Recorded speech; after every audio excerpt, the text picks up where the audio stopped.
سورۃ انا آتیناک الکوثر وقال ابن عباس شانئک عدوک. شانئک کا معنی کیا ہے؟ عدو، دشمن. اور شان سے مراد یہاں نبی صلی اللہ علیہ وسلم کا دشمن ہے. اس سے مراد عاص بن وائل، ابو جہل یا عتبہ ہے. لیکن عام معنی یہ کہ قیامت تک جتنے بھی لوگ رسول اللہ صلی اللہ علیہ وسلم کے دشمن ہیں، چاہے وہ آپ کے دور میں تھے یا بعد میں آئے، وہ سب انجام کے اعتبار سے خائب و خاسر ہیں، نامراد ہیں. حدثنا آدم حدثنا شیبان حدثنا قتادہ عن انس رضی اللہ عنہ قال لما عرج بالنبی صلی اللہ علیہ وسلم الى السماء، جب معراج پر لے جایا گیا رسول اللہ صلی اللہ علیہ وسلم کو آسمان کی طرف. قال، تو آپ نے فرمایا اتیت علی نہر، میں ایک ایسی نہر کے پاس آیا، حافتاہ، اس کے کنارے قباب اللؤلؤ مجوفا، کہ وہ قبے تھے خالدار موتی کے، چھوٹے چھوٹے جیسے گنبد سے بنے ہوئے ہوتے ہیں نا. فقلت ما ھذا یا جبریل، میں نے پوچھا یہ کیا ہے جبریل؟ قال ھذا الکوثر، فرمایا یہ ہے نہر کوثر جو انا آتیناک الکوثر کے پس منظر میں ہے. حدثنا خالد بن یزید الکاہلی حدثنا اسرائیل عن ابی اسحاق عن ابی عبیدہ عن عائشہ رضی اللہ عنہا قالا، کہتے ہیں سألتها، میں نے ان سے پوچھا، عن قولہ تعالی، اللہ تعالیٰ کے اس فرمان کے بارے میں، انا آتیناک الکوثر، کہ انا آتیناک الکوثر کا کیا معنی ہے؟ الکوثر کیا ہے؟ قالت نہر، کہنے لگی یہ نہر ہے، اعطیہ نبیکم صلی اللہ علیہ وسلم، جو تمہارے نبی صلی اللہ علیہ وسلم کو دی گئی. شاطئاہ علیہ در مجوف، شاطئاہ اس کے دونوں کنارے، علیہ ان پر، در موتی ہیں، مجوف خولدار یعنی اندر سے کھوکھلے. آنیتہ اس کے برتنوں کی تعداد کا عدد النجوم، ستاروں کی گنتی کے برابر. ستارے کتنے ہیں؟ گن سکتے ہیں؟ انگنت. رواہ زکریا و ابو الاحوص و مطرف ان ابی اسحاق. تو انا آتیناک الکوثر کا معنی کیا ہے؟ بلا شبہ ہم نے آپ کو کوثر عطا کی. حدثنا یعقوب بن ابراہیم حدثنا حشیم حدثنا ابو بشر عن سعید بن جبیر عن ابن عباس رضی اللہ عنہما انہ قال فی الکوثر هو الخیر الذی اعطاہ اللہ ایاہ، کہ کوثر وہ خیر ہے جو اللہ نے آپ کو عطا کی. قال ابو بشر قلت لسعید بن جبیر، ابو بشر کہتے ہیں میں نے سعید بن جبیر سے کہا جو ابن عباس کے شاگرد تھے، فإن الناس يزعمون انه نہر، کہ لوگ تو یہ سمجھتے ہیں کہ وہ ایک نہر ہے، فی الجنت، جنت میں. فقال سعید، تو سعید کہتے ہیں النہر الذی فی الجنت، کہ وہ جنت والی جو نہر ہے، من الخیر، اس خیر میں سے ہے، الذی آتاہ اللہ ایاہ، جو اللہ تعالیٰ نے آپ کو عطا کی. تو کوثر کا لفظ جو ہے یہ لغوی اعتبار سے کثرت سے ہے، اس سے مراد خیر کثیر ہے، جیسے کہ آگے ابن عباس کہتے ہیں. اور اس میں دوسرے معنی بھی آ جاتے ہیں، جیسے جنت میں نہر کوثر وہ اسی خیر کثیر کا حصہ ہے، یعنی خیر کثیر عمومی لفظ ہے اور پھر اس کی مثالیں ہیں جیسے نہر اور حوض وغیرہ. اسی طرح حوض کوثر کو بھی اس کا مصداق بتایا گیا ہے. اہل ایمان جنت میں جانے سے پہلے رسول اللہ صلی اللہ علیہ وسلم کے دست مبارک سے اس کا پانی پیئیں گے. اس حوض میں پانی جنت والی نہر سے آ رہا ہوگا، اس کا تطبیق ہو جاتی. یعنی اگر کوئی یہ کہے کہ کوثر کا معنی کیا ہے، تو عمومی لغوی معنی کیا ہے؟ خیر کثیر. اور نبی صلی اللہ علیہ وسلم کو اوور آل خیر کثیر ہی عطا کی گئی تھی. اور پھر خصوصی معنی کیا ہے؟ نہر کوثر اور حوض کوثر. حوض کوثر میدان حشر میں ہے، جس سے پانی آئے گا کہاں سے؟ نہر کوثر سے. اور نہر کوثر کہاں ہے؟ جنت میں ہے. اسی طرح آپ صلی اللہ علیہ وسلم کو دنیا میں جو بلند مقام ملا اور آپ کا ذکر کثیر ہوا اور آپ کو فتوحات نصیب ہوئی، یہ سب بھی خیر کثیر میں شامل ہے. دنیاوی اعتبار سے کیا کیا ہے خیر کثیر میں شامل؟ فتوحات، بلند مقام اور ذکر کثیر. نہر کوثر کی خوشخبری سن کر آپ صلی اللہ علیہ وسلم بہت خوش ہوئے تھے. صحیح مسلم کی روایت ہے، حضرت انس کہتے ہیں کہ ایک دن رسول اللہ صلی اللہ علیہ وسلم ہمارے درمیان تشریف فرما تھے. آپ پر نیند سی طاری ہوئی، پھر آپ نے مسکراتے ہوئے اپنا سر اٹھایا تو ہم نے عرض کیا یا رسول اللہ، آپ کس بات پر ہنس رہے تھے؟ تو آپ نے فرمایا مجھ پر ابھی ایک سورت نازل ہوئی.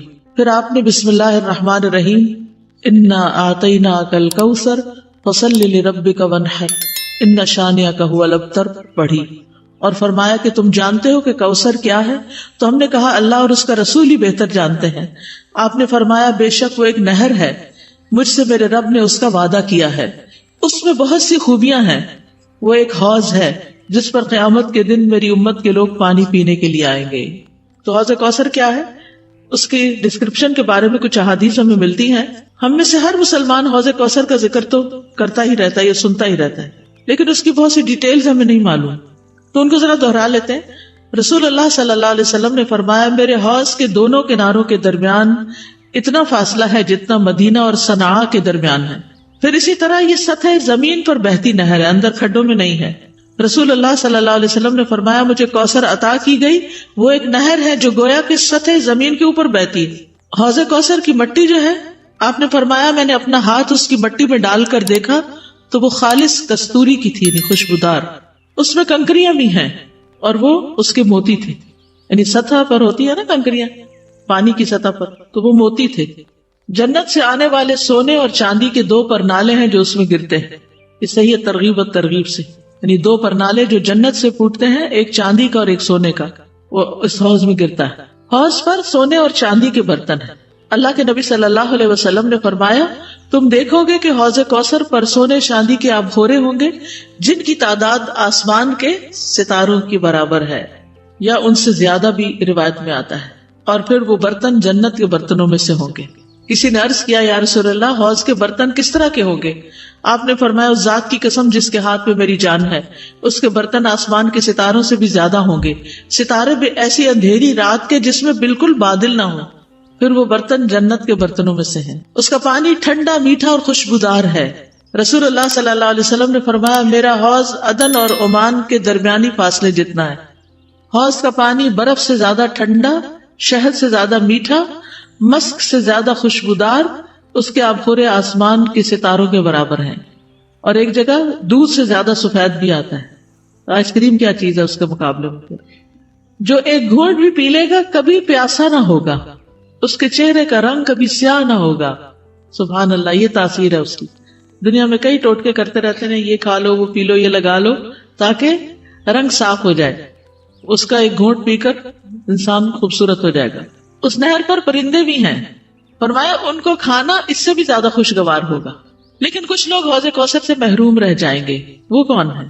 جو بدعت کرنے والے ہیں، جنہوں نے آپ کے بعد دین کو تبدیل کر دیا. آپ فرمائیں گے یہ دور ہو جائیں، دور ہو جائیں. یہ ڈسکرپشن پڑھ کے پھر شوق بڑھ جاتا ہے نا، اور سنت پر عمل کا شوق بڑھ جاتا ہے کہ اللہ تعالیٰ ہمیں اور زیادہ سنت کا پابند بنائے تاکہ ہم نبی صلی اللہ علیہ وسلم کے قریب ہو سکیں، آپ کا اتباع کریں. جب انسان کسی چیز کے بارے میں اس کا یقین اور ایمان پختہ ہوتا ہے تو واقعی اس کو یہ محسوسات اس کے تیز ہو جاتے ہیں اور اس کا ایکشن زیادہ ہو جاتا ہے. میدان حشر میں صرف مومن اس پر جا سکیں گے نا، اور ان میں سے بھی جو لوگ بظاہر مومن ہیں لیکن بدعات میں پڑے ہوئے وہ پھر پیچھے کر دیے جائیں گے. کفار تو پہلے ہی جہنم میں گرائے جا چکے ہوں گے. یہ پل صراط سے پہلے ہوگی.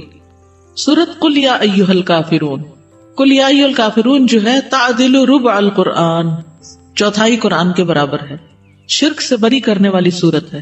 ایک مرتبہ نبی صلی اللہ علیہ وسلم نے ایک آدمی کو قل یا ایھا الکافرون کی تلاوت کرتے ہوئے سنا تو آپ نے فرمایا تحقیق یہ تو شرک سے بری ہو گیا.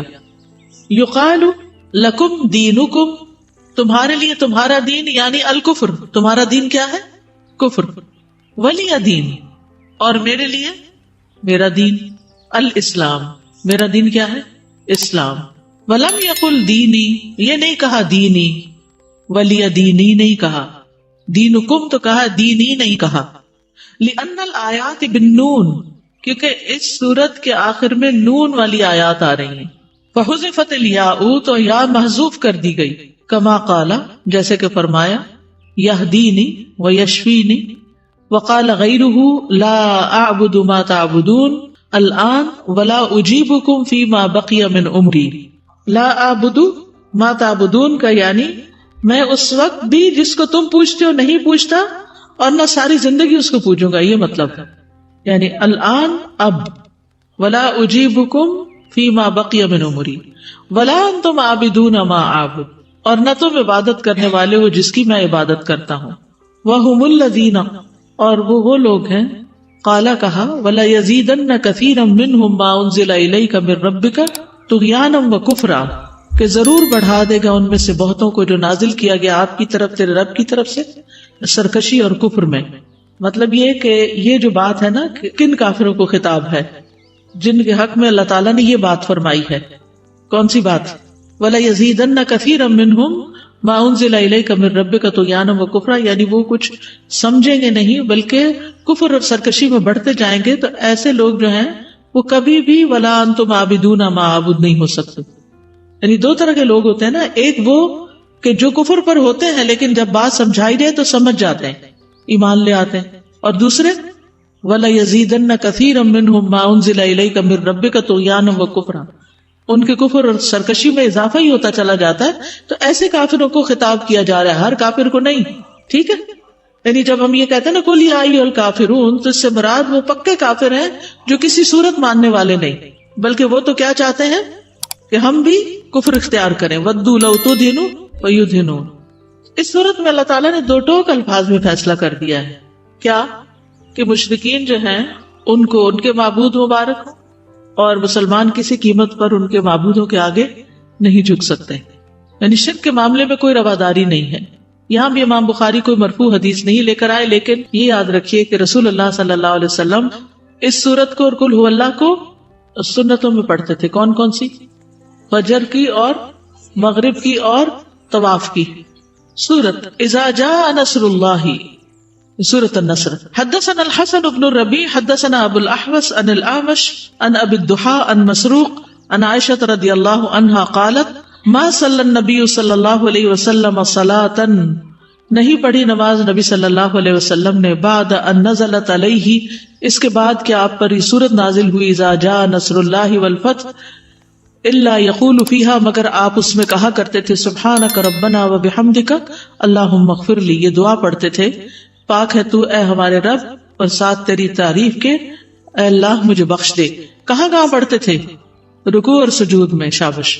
حدثنا عثمان بن ابی شیبۃ حدثنا جریر عن منصور عن ابی الضحى عن مسروق عن عائشة رضی اللہ عنہا قالت کان رسول اللہ صلی اللہ علیہ وسلم یکثر ان یقول فی رکوعہ وسجودہ کہ نبی صلی اللہ علیہ وسلم کثرت سے کہتے تھے اپنے رکوع اور سجود میں سبحانک اللہم ربنا وبحمدک اللہم اغفر لی. یتأول القرآن یعنی گویا قرآن کے اس حکم کی تعمیل کرتے تھے. یعنی یہ کیوں پڑھتے تھے اپنے رکوع اور سجود میں؟ اس صورت میں جو آیا فسبح بحمد ربک واستغفرہ اس حکم کی تعمیل کرتے تھے. تو اس صورت میں جو حکم ہمیں ملتا ہے وہ کیا کہ نعمت ملنے پر کیا کام کرنا چاہیے؟ اللہ کی تسبیح بیان کرنی چاہیے اور استغفار کرنی چاہیے. جب کوئی نعمت ملے تو اترانا نہیں چاہیے، اکڑنا نہیں چاہیے، بلکہ اللہ سبحانہ وتعالیٰ کی تعریف بیان کرنی چاہیے. یعنی عام حالات میں بھی انسان اللہ کی تسبیح بیان کرتا ہے، استغفار کرتا ہے، لیکن نعمتوں کے ملنے پر اور زیادہ اللہ کی طرف رجوع ہونا چاہیے اور عاجزی اختیار کرنی چاہیے. تو نبی صلی اللہ علیہ وسلم اس حکم پر عمل کرتے ہوئے یہ دعا کثرت سے پڑھا کرتے تھے. ویسے بھی آپ دیکھیں کہ ہم جو افضل کام ہیں ان کا اختتام استغفار پہ کرتے ہیں. نماز کا اختتام کس پہ ہوتا ہے؟ کون سی دعا پہ؟ ربی انی ظلمت نفسی ظلما کثیرا، یہ دعا بھی سکھائی گئی نا. اور اسی طرح السلام علیکم کے بعد اللہ اکبر استغفر اللہ. حج میں کیا پڑھتے ہیں؟ ربنا آتنا فی الدنیا حسنۃ وفی الآخرۃ حسنۃ وقنا عذاب النار، اور اپنے لیے بخشش کی دعائیں بھی مانگتے ہیں. اسی طرح مجلس کے اختتام پر ہم کیا پڑھتے ہیں؟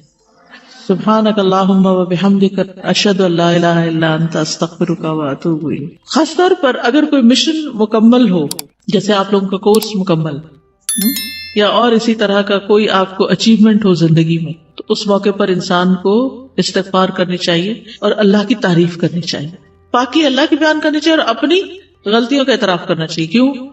اس لیے کہ ہم نے جو کچھ بھی کیا اللہ کے لیے، کہیں ایسا نہ ہو کہ ہماری نیت میں کوئی خلل آ گیا، کہیں ایسا نہ ہو کہ ہمارا کوئی طریقہ غلط ہو، کہیں ایسا نہ ہو کہ ہماری کوئی چیز اللہ کو ناپسند ہو. تو اس میں ہم اپنی کمی کوتاہی پر استغفار کریں، اور جو ہم نے حاصل کیا، اچیو کیا، اس پر اللہ کی تعریف، خود کریڈٹ نہ لیں بلکہ اللہ سبحانہ وتعالیٰ کی تعریف بیان کریں. باب قولہ ورأیت الناس یدخلون فی دین اللہ افواجا، اور تم دیکھو گے کہ وہ اللہ کے دین میں فوج در فوج داخل ہو رہے ہیں. جب یہ صورت نازل ہوئی تو بعض صحابہ کرام سمجھ گئے کہ رسول اللہ صلی اللہ علیہ وسلم پر اب آخری وقت آ گیا، اس لیے آپ کو تسبیح، تحمید اور استغفار کا حکم دیا گیا، جیسا کہ اس حدیث سے پتہ چلتا ہے. حدثنا عبداللہ بن ابی شیبہ حدثنا عبد الرحمن قال حدثنا سفیان عن حبیب بن ابی ثابت عن سعید بن جبیر عن ابن عباس ان عمر رضی اللہ عنہ سألهم عن قوله تعالی اذا جاء نصر اللہ والفتح قالوا فتح المدائن والقصور. فتح سے مراد شہروں اور محلات کی فتح. قال ما تقول یا ابن عباس، انہوں نے کہا کہ ابن عباس تم کیا کہتے ہیں؟ قال اجل، فرمایا موت، او مثل ضرب لمحمد صلی اللہ علیہ وسلم نعیت لہ نفسہ، کہ اس